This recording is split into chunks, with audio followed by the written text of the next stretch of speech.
Assalomu alaykum azizlar. Yurtimizning birinchi prezidenti Islom Karimov otamiz nomiga bag'ishlangan bu she'r Ilohim otamizning joylari jannatdan bo'lsin, oxiratlari obod, ruhlari shod bo'lsin.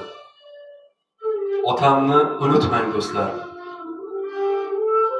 Jonini xatarli yo'llarga qo'ygan, qaramlik zulmidan mustaqil qilgan, hatto kerak bo'lsa o'z jonin bergan otamni hech qachon unutmang do'stlar.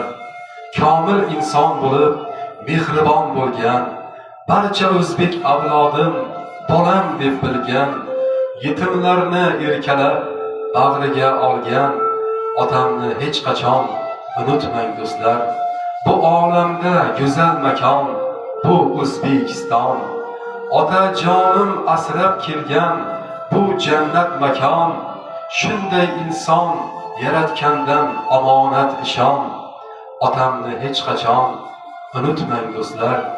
Tinchlik deya shu vatanga borini bergan, bekligimiz keng dunyoga ko'rsatib qo'ygan, shu kunlarni oqshomlari uxlamay kutgan, otamni hech qachon unutmang.